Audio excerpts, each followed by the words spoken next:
The first thing you hear is a giggle, then a louder one, a real full-belly baby laugh, the kind that fills a whole room. Noah is on his back on the playmat, kicking his feet at nothing in particular, when something small and gray-spotted rolls over right beside him. Same motion, same goofy flop, like it had been practicing. For half a second, nobody in the room moves, then everybody loses it. Nobody expected this tiny wild kitten to copy a baby, but what happened over the next few weeks amazed everyone. We hold there a moment, baby and kitten, both flat on their backs, both grinning in their own strange way. Then we go back to where it all started. This is the Calloway family, a small house outside town, a nursery still smelling faintly of fresh paint, and a phone call nobody expected to get. The local wildlife rescue center was overwhelmed.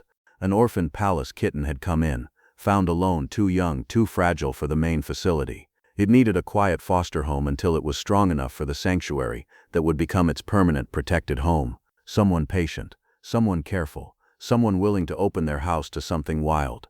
The Calloways said yes before they even finished hearing the details. What they didn't plan for was the timing. Two small lives, arriving into the same home, on nearly the same page of growing up. At first there was no contact at all. The kitten stayed in a separate room, under a heat lamp, while a veterinarian checked in daily, watching its weight, its appetite, the way it startled at sudden sound. Wild animals don't trust easily, and a Pallas cat least of all. Flat ears, wide watchful eyes, a body that pressed itself into corners. Slowly, carefully, under close supervision, that started to change. The first introduction was brief, a few feet of distance, the kitten frozen low to the ground, ears swiveling, reading every sound in the room. Noah, propped up on the mat, simply stared back, unbothered, curious, the way babies are curious about anything that moves. Nothing happened. Not that day, but the next morning something shifted. Noah stretched his arms over his head the way babies do first thing, slow, full body, a little dramatic, and from across the room the kitten stretched too. Same arch, same pause, like a mirror with fur. The family laughed it off. Coincidence, surely. Then it happened again. Noah yawned, wide and unguarded. A few seconds later, so did the kitten, jaw dropping open, tiny fangs and all, in an almost comical imitation. "Okay," Noah's mother said quietly, phone already rising to film it. "That's not nothing." By the end of the week the pattern was impossible to ignore. Noah rolled onto his stomach. The kitten attempted the same, and tumbled sideways into the cushions, righting itself with an offended little shake. Noah reached for a soft block. The kitten reached too, missing by an inch, swatting at the air like it was finishing the gesture on principle. Every time, the room erupted into laughter. Every time, the kitten seemed to watch a little longer, a little closer, like it was studying something it had decided mattered. The vet, stopping by for a routine check, watched the whole thing from the doorway, and didn't say much, just made a note, and smiled in a way that suggested she'd be coming back more often than the schedule required. Nobody in that house was thinking about cameras going viral, or millions of views, or any of that.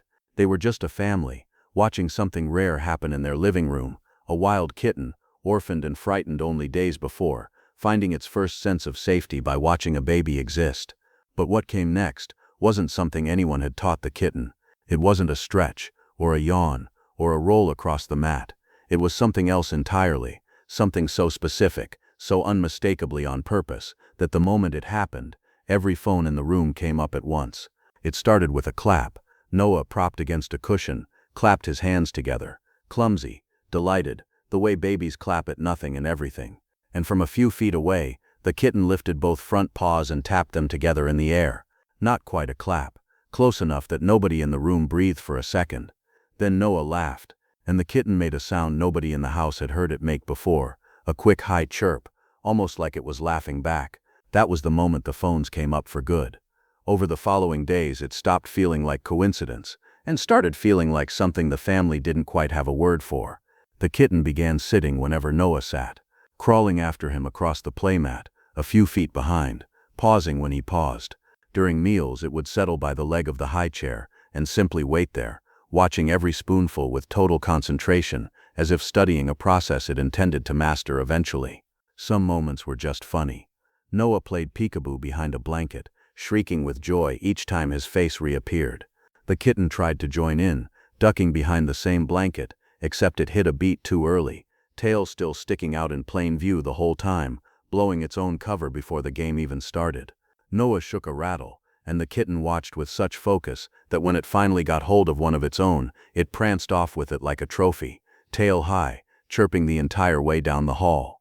Other moments were quieter, stranger, the kind that made the family stop scrolling and just watch. One afternoon, after a long morning of play, both of them simply ran out of energy at the same time. Noah dozed off on his side, one arm tucked under his cheek. A few feet away, the kitten curled into almost the same position, nose tucked, breathing slow. Noah's mother stood in the doorway for a long moment before she even thought to take a picture. It was around this time that the family finally asked the question out loud: was the kitten actually copying him? Was that even something a wild animal could do? The wildlife veterinarian who'd been monitoring the kitten since it arrived had an answer, gentle but clear. What looked like imitation wasn't really mimicry in the human sense. The kitten wasn't performing tricks. It was doing something much older and much more instinctive, learning through observation, the same way many young mammals learn to move through the world, by watching a creature nearby and absorbing its rhythms. In the wild, a Pallas kitten would be doing this with its mother. Here, in a quiet house outside town, it had found something else to watch instead. It wasn't a party trick. It was trust, taking shape in real time. The videos the family posted, half by accident, never expecting anyone beyond grandparents to see them, started getting passed around. Strangers commented from places the Callaways had never been. People said it reminded them of their own kids, their own pets, something they'd forgotten to notice in their own lives. Nobody in the house quite understood why a kitten flopping onto its back had struck such a nerve, but it had. Through all of it, the kitten kept growing steadier, less startled by sudden movement, less likely to flatten itself against the floor when a door creaked. The wide, wary eyes from those first nervous days had softened into something closer to comfort, not tame, never quite tame, but no longer afraid. And Noah, for his part, had started watching the kitten just as closely as it watched him, reaching toward it more carefully than he reached for anything else, going still when it went still. The way you go quiet around something you're starting to understand matters. Then on a gray, rainy afternoon, with the windows fogged and the house quiet except for the sound of rain on the roof, the kitten did something that had nothing to do with copying at all, something that made the whole family stop laughing and start watching for an entirely different reason. Rain pressed against the windows that afternoon, steady and gray, the kind of weather that kept the whole family inside and a little restless. Noah was on his stomach during tummy time, working through the usual frustration of an activity babies rarely enjoy. His arms wobbled, his face scrunched, a small whimper started to build.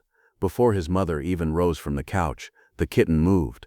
It didn't dart, didn't startle. It walked over with quiet, deliberate steps, the way it had learned to move through this house, and lay down beside Noah, close enough that their bodies were touching. The whimper stopped almost instantly. Noah's mother froze where she stood, hand halfway to reaching for him, watching something happen that she hadn't taught and hadn't expected. The kitten wasn't performing a trick this time. It wasn't mimicking a stretch or a yawn. It had simply noticed something was wrong and done something about it. From that day on, it became a pattern nobody had to ask for. Whenever Noah cried, over a dropped toy, a missed nap, the ordinary small frustrations of being a baby, the kitten appeared, not always touching him, sometimes just nearby, settled and steady, like its presence alone was the point. The lighter moments kept coming too, threaded through the quieter ones. The kitten developed a habit of stealing soft toys from the basket and proudly delivering them back to Noah's side, as if returning something it had simply been borrowing.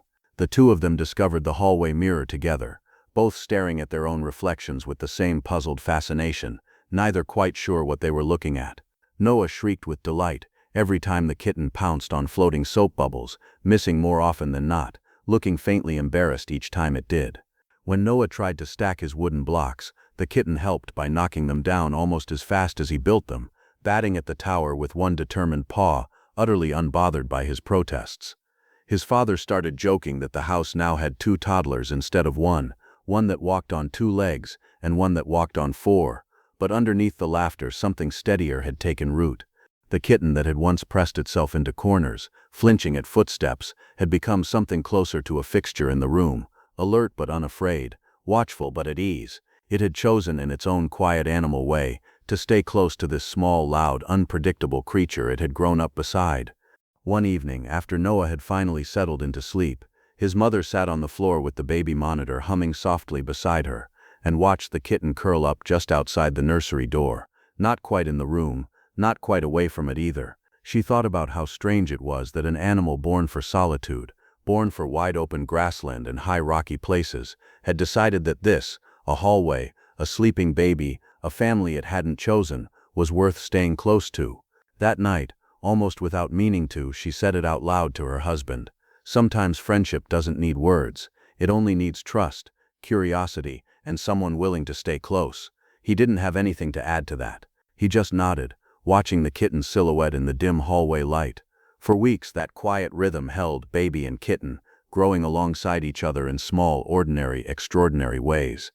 The family let themselves believe, maybe a little carelessly, that this was simply how things would be for a while. They knew somewhere in the back of their minds that it wouldn't last forever. The kitten was growing stronger every week, steadier on its feet, more capable than it had been the day it arrived. That had always been the plan: foster it until it was ready, then let it go to the place built for animals like it to live wild and protected. They just hadn't expected the day to come so soon. Then on an ordinary Tuesday morning, a familiar truck pulled into the driveway, the same one that had dropped the kitten off all those months ago. The rescue team had come to take it home. The truck sat in the driveway for a long moment before anyone went out to meet it. Inside the house, nobody said much. They had known this day was coming since the very first phone call, since before the kitten even had a name they used out loud. Knowing didn't make it simpler. The sanctuary staff stepped out with the same quiet, practiced care they'd shown the day they dropped the kitten off.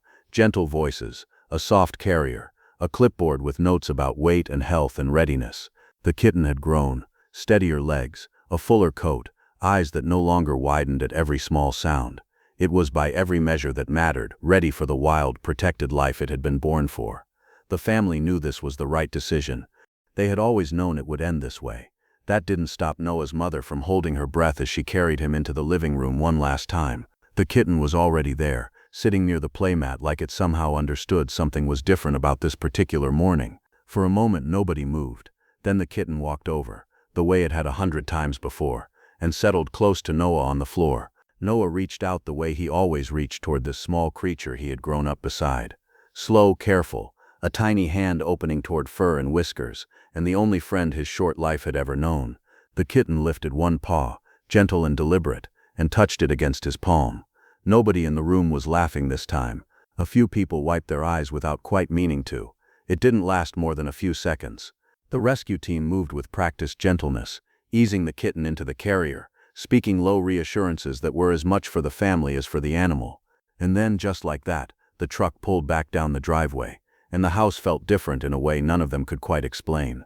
For a few days, the quiet was hard to get used to. No small shape curled outside the nursery door, no chirping when Noah laughed, no tiny paws pretending to clap. The family told themselves it was for the best, that somewhere, in a wide protected space built for animals exactly like this one, the kitten was finally living the life it was born to live, among its own kind, free of walls and schedules and human routines. Months passed. Noah grew steadier on his feet, took his first real steps, started saying his first stumbling words. Life moved forward the way it does.